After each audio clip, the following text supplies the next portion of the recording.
और जेएसएससी सचिव जो सुधीर गुप्ता है वो एक नंबर का करप्ट आदमी है। उनके पास जब भी जाते हैं तो बहुत बदतमीजी करता है स्टूडेंट के साथ। पहले वो आता है, पूरा आवारा कुत्ता वगैरह को बिस्किट खिलाने के बाद हम लोग से बात करता है कि आप एग्जाम लिखने जाइएगा, ऑटो में बैठिएगा, तो ऑटो वाला बोलेगा अरे तुम एग्जाम लिखने जा रहा है, हम तुमको एग्जाम का है, तुम 20 लाख दो, हम सेटिंग करा देंगे। वो लोग 20-20 लाख रुपया दिया, खुद अपने मुंह से बताता है। साथ में क्लासमेट है मेरा, देवघर में पोस्टेड है, ठीक है, मैथ से पीजीटी किया हुआ है। हम लोग को पार्टी दिया था कि हम मेरा हो गया बिना पढ़े, अब पार्टी ले लो। ऐसा इकट्ठा करने का तो सर बार कोड जारी होता था हम लोग का कोर मेंबर की तरफ से। ये लोग पूरा ऐशो आराम से जिंदगी जिया है सर। 1 साल जो केस चला है ना, ये लोग पूरा ऐश किया है। पूरा पैसा हर एक 2000 कैंडिडेट से 2-2 हजार करके हर 15 दिन में मांगा जाता सीधा। और मेरे घर तक भी कॉल गया है सर। मेरे पापा को कितना बार कन्विंस, पैसा देगा पैसा देगा। यहाँ 1,76,00,000 लगभग वो लोग चंदा इकट्ठा किया केस के नाम पर। वो लोग अपना जो है सीट खरीद लिया। क्या आप यहाँ क्यों आए? सर मेरे साथ बहुत ज़्यादा जाति हुआ है, इसके लिए हम अपना आज बहुत दिन के बाद जब देख रहे हैं तब फिर लास्ट में हमको आना पड़ा। क्या क्या जाती हो, बताइए कहानी पूरी। सर देखिए, झारखंड सीजीएल का जब एग्ज़ाम हुआ था 2024 में 21 और 22 सितंबर को, मेरा 22 सितंबर को एग्ज़ाम था। हम जो है सो पूरा मेहनत से पढ़ाई किए, मेरा जो है सिलेक्शन हो गया। जब मेरा डीवी हुआ 20/12/2024 को, जब डीवी में लिस्ट आ गया तो घर में सबको उम्मीद हो गया कि अब नौकरी हो जाएगा। केस हुआ, केस में बहुत सारे कोर मेंबर बने, जिसमें से हम लोग की तरफ से लीड किया गया। 10-10 हज़ार 15-15 हज़ार डिमांड किया गया। वो लोग 1,76,00,000 लगभग वो लोग चंदा इकट्ठा किया। केस के नाम पर वो लोग अपना जो है सीट खरीद लिया और हम लोग जो है फंस गए। और जब डीवी हुआ था सर तो 2025 सीट पे ये एग्ज़ाम हुआ था, जिसमें 2231 कैंडिडेट को बुलाया गया था डॉक्यूमेंट वेरिफिकेशन के लिए, ठीक है। उसके बाद मतलब 206 सीट जो है एक्स्ट्रा बुलाया गया था।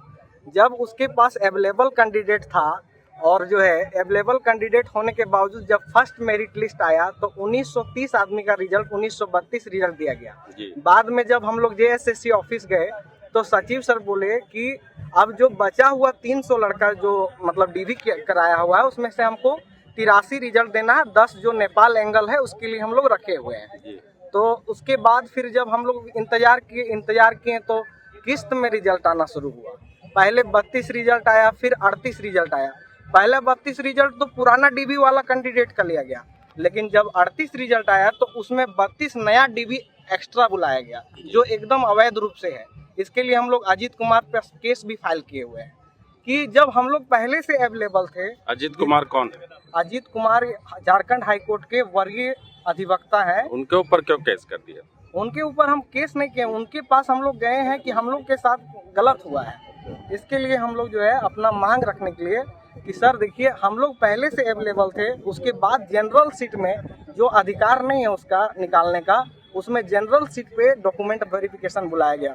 जिस दिन 32 लोग का नया डीवी हो रहा था सर, उस दिन भी हम जेएसएससी का ऑफिस गए थे, देखे सब पैसा वाला कैंडिडेट था और सिर्फ पैसा का बात कर रहा था और बाहरी कैंडिडेट था, यूपी का, बिहार का, इधर का कैंडिडेट था। हम एज अ कैंडिडेट जाके सिर्फ देख रहे थे कि क्या हो रहा है अंदर में।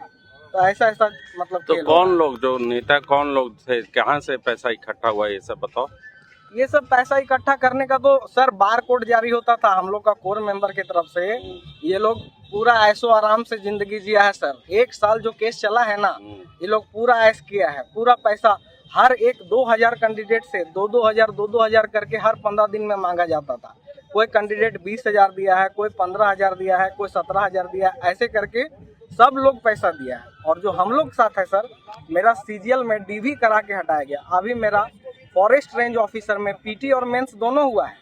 पीटी भी हम अपना मेहनत से निकाले हैं, मेंस भी अपना मेहनत से। लेकिन हम नहीं चाहते हैं कि मेरा मतलब ये परीक्षा रद्द हो, हम यही चाहते हैं। इसलिए कि जब हम एग्जाम से निकलते थे सर, मेंस का एग्जाम लिखने के लिए 22 और 24 जनवरी को जब एग्जाम होता था, एग्जाम हॉल से निकलते थे, बाइक लेके खड़ा रहता था कि चलेगा होटल में पेपर लिखने के लिए 10 लाख रुपया लगेगा, 20 लाख रुपया लगेगा। ऐसा करके हम लोग को ये किया जाता था। उतना डीमोटिवेट होके भी एग्जाम लिखे।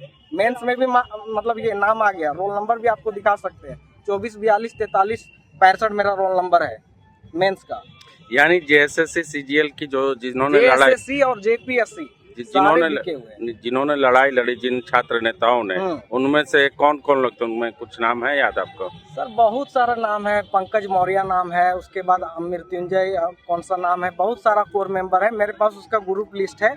ठीक है, उन लोग जितना लोग है उन लोग का विदाउट नंबर देखे सबको एएसओ बनाया गया है। सब लेवल 7 का नौकरी, अगर सबका जांच हो जाए तो वहीं पर पता चल जाएगा। और सबसे बड़ा खेल होता है जेएसएससी में नॉर्मलाइजेशन का जी, क्योंकि मेरा सेम शिफ्ट, मेरा सेम एग्जाम है, तो आप अलग अलग नॉर्मलाइजेशन करके किसी को बाहर किसी को अंदर कैसे कर सकते हैं? इसमें तो प्योर धांधली है सर। और किस्त में रिजल्ट निकालने का एकमात्र उद्देश्य होता है कि जिसका पैसा आ गया उसको रिजल्ट होगा, और जिसका पैसा नहीं गया उसका रिजल्ट नहीं बनेगा, सीधा। और मेरे घर तक भी कॉल गया है सर, मेरे पापा को कितना बार कन्विंस, पैसा देगा, यहाँ वहाँ से, जिसका मतलब गार्जियन तो उतना पढ़ा लिखा नहीं रहता है, उनको भी कन्विंस किया जाता है। ऐसा दलाली चल रहा है यहाँ पर। ये हाल है सर कि आप एग्जाम लिखने जाइएगा, ऑटो में बैठिएगा तो ऑटो वाला बोलेगा अरे तुम एग्जाम लिखने जा रहा है, हम तुमको एग्जाम का है, तुम 20 लाख दो, हम सेटिंग करा देंगे।